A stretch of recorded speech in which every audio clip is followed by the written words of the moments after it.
Hello students, how are you. आज से हम नया टॉपिक स्टार्ट कर रहे हैं, डायरेक्ट से इनडायरेक्ट। पिछले में आपने एक्टिव पैसिव पढ़ा, देखा और समझा। आशा करता हूं कि आपकी अच्छी तरह समझ में आया होगा। एक बार एग्ज़ाम से पहले रिवीजन कराऊंगा आप सबका, लेकिन आप बार बार देखते रहें और समझते रहें। Let us start new class, direct indirect. DIRECT and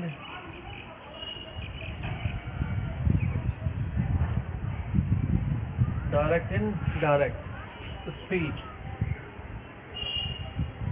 direct indirect speech. इसको बहुत से लोग रिपोर्टिंग भी बोलते हैं, रिपोर्टिंग, और बहुत से लोग इसे नरेशन भी बोलते हैं, नरेशन। कुछ भी कह सकते हैं तीनों में से। तो सबसे पहले समझते हैं इसमें होता क्या है। डायरेक्ट का मतलब सीधा। जब दो लोग आपस में कोई बात करते हैं तो समझो कि वो डायरेक्ट बात कर रहे हैं। उसके शब्दों को जाके किसी तीसरे व्यक्ति को बताना इनडायरेक्ट कहलाता है।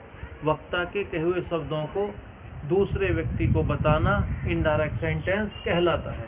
यानी जब वो बात कर रहे थे तब वो प्रेजेंट था, जब उन्होंने दूसरे को जाके बताया तो वो पास्ट हो गया। जितने भी हमारे टेंस हैं सभी वर्ब को हम पास्ट टेंस में बदल देते हैं। सबसे बड़ा यही नियम है, जितनी भी हमारी टेंस हैं सारी वर्ब को पास्ट टेंस में बदल देते हैं। देखो इसमें एक चिन्ह दिया होता है कॉमा, एक होता है इन्वर्टेड कॉमा। जो कॉमा है, इस कॉमा से पहले के भाग का नाम होता है REPORTING,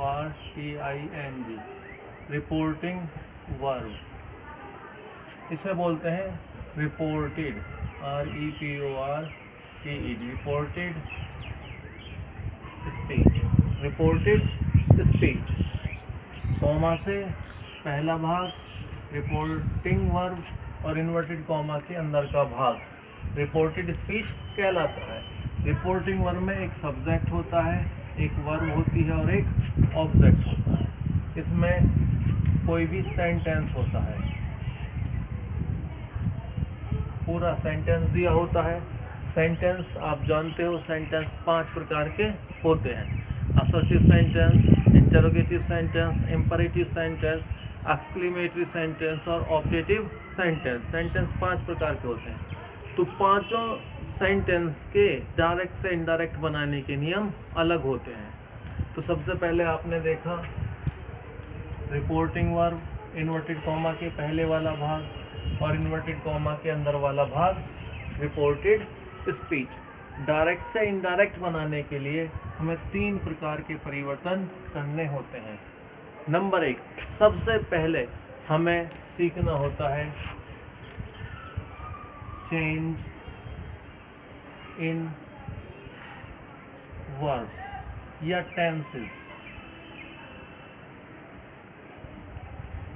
वर्ब या टेंस में परिवर्तन। तो देखो एक शॉर्ट है और एक लॉन्ग है। मैं आपको शॉर्ट में बता रहा हूँ। सबसे पहले जो वर्ब की फर्स्ट फॉर्म है या एस या ई एस है, उसको वर्ब की सेकंड फॉर्म में बदल देते हैं। नंबर 2, जहाँ पर इज, एम, आर दिया हुआ हो, इज एम आर को वाज वर्ब में बदलते हैं। नंबर 3, जहाँ पर भी हैज़, हैव दिया हो, हैज़ हैव को हैड में बदलते हैं।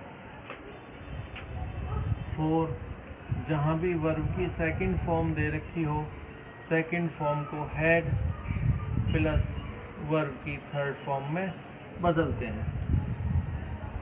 वाज वर्ब प्लस वर्ब की फर्स्ट फॉर्म में ING को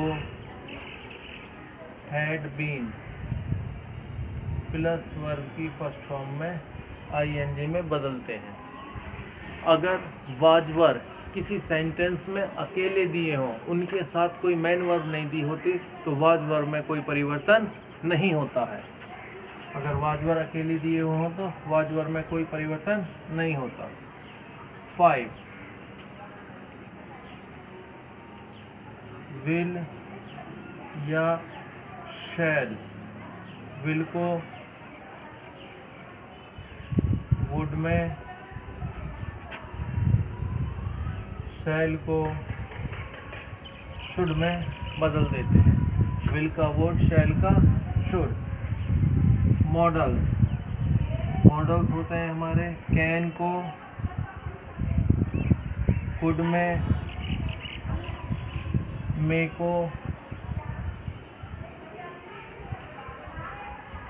को माइट में। कैन का कुड, मे का माइट, ये वर्ब के परिवर्तन के नियम। दूसरा जो परिवर्तन करना होता है वो होता है हमारा चेंज इन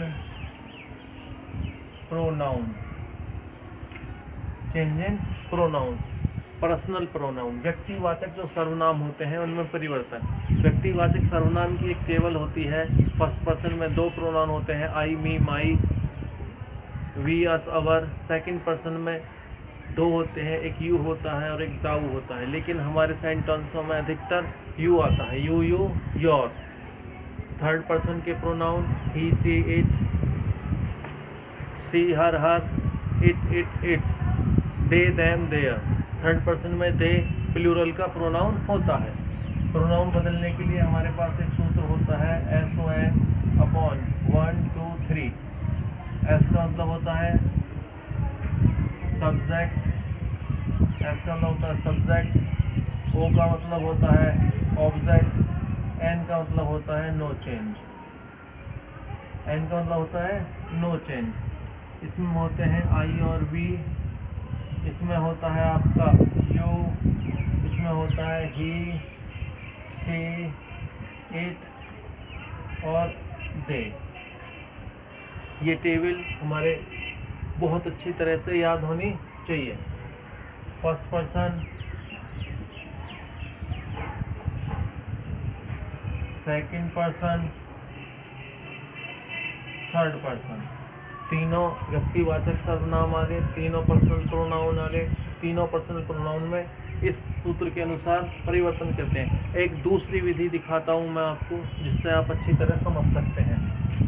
फर्स्ट पर्सन के pronoun subject plus verb plus object, यहाँ से आप अच्छी तरह समझ सकते हैं। आई या we plus verb dot dot inverted comma close. यदि किसी भी वाक्य में आई या वी से संबंधित कोई भी pronoun, I, me, my, we, us, our, you, we, us, our आता हो, तो वो सब प्रोनाउन को हम रिपोर्टिंग वर्ब के सब्जेक्ट के अनुसार बदलते हैं। Second person subject plus verb plus object, you plus verb dot dot dot object. यदि यू से सेकंड पर्सन से संबंधित कोई भी प्रोनाउन इन्वर्टेड कॉमा के अंदर दिया हुआ हो, तो ये सभी प्रोनाउन ऑब्जेक्ट के अनुसार बदलते हैं।